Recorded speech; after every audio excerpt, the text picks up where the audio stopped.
Just get a job offer, congrats. But before you celebrate, let's break down what's actually in that offer letter, what's missing, and any red flags you should be aware of. So let's get into it. Here's what you usually see in a basic offer letter. First up is job title and role. Sounds obvious, but make sure the title and description matches what you applied for. You don't want to get caught in a situation where you have a different title and job than what you thought. Next is start date. Confirm it works for you, and if it doesn't, ask to move the date. If the company pushes back, this will tell you a lot about their culture. Companies that push back tend to have a work-first mindset, which may or may not fit with your lifestyle. Next is salary. Is it hourly, annual, or commission-based? You also want to understand if there is a bonus structure, and if so, you may want to get clarity on how that is determined. Oftentimes, companies will have very vague methods of determining a bonus, so you don't want to be left disappointed at the end of the year by not having defined metrics to hit. For clarity, I would generally assume higher level positions are more tied to company profitability, whereas entry level positions are more task-based accomplishments.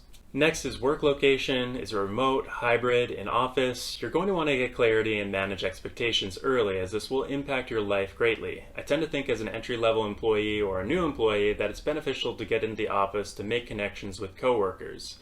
As you get older or more tenured, being remote or hybrid helps balance your social and family life with your work life.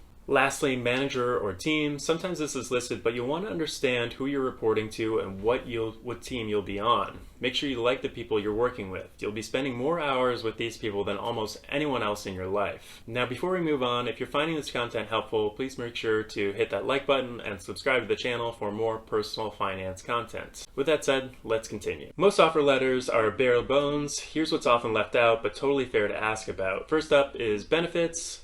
Health insurance, dental, vision, 401k matching. If it's not listed, ask for a benefits summary. Paying for insurance out of pocket is really expensive. Also, 401k match can be extremely beneficial for your retirement. It's basically free money. Next is PTO and sick leave. Don't assume unlimited PTO means you can actually use it. Ask how it works in practice. Also, you want to understand if your PTO accrues or if you get it at the beginning of the year so you can plan your vacations accordingly. Next is equity or stock options. If you're joining a startup or tech company, ask about vesting schedules and how valuable those shares really are. And lastly, work hours and overtime. Are you expected to be online after hours, nights, weekends? I usually ask people how many hours they're putting in and how flexible those hours are. Some companies are okay with getting in early and leaving early, others aren't. Some companies expect you to be on call at all times. Others respect nights and weekends. Really just depends on the company or the team you'll be working on. Not all offer letters are sunshine and raises. Look out for non-compete clauses because these could stop you from working in your field after quitting. Next is unpaid training or trial periods. If it's unpaid, it better be short and it better be worth it.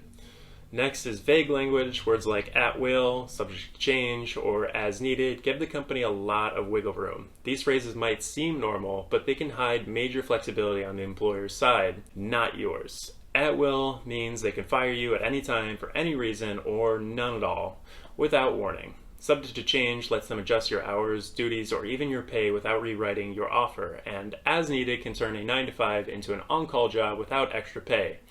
Always ask for clarity around your role, schedule, and expectations so you're not caught off guard later. And lastly, no mention of pay frequency. If your offer letter doesn't say how often you'll get paid, that's a problem. There's a big difference between getting paid weekly, bi-weekly, or monthly, especially when you're budgeting for rent, bills, or student loan payments. Always ask when the first paycheck arrives, how often you'll be paid, and whether it's through direct deposit or another method. Before you accept, remember these 3 things. Ask for everything in writing. If they promise something in a call, email, or Zoom, get it on paper. If they won't do that, chances are they don't intend to give you those things. Next, negotiate respectfully. Even entry-level offers can have wiggle room. Salary, start date, relocation support. Be prepared with data points while you're asking for what you're asking for. For example, the median compensation for my graduating class is X. They typically get this much paid time off as well. Lastly, sleep on it, don't rush, take a day to think it over. If they pressure you to sign ASAP, that could be a red flag for what you want out of a job. So there it is, that's the offer letter in a nutshell, and we'll see you on the next one.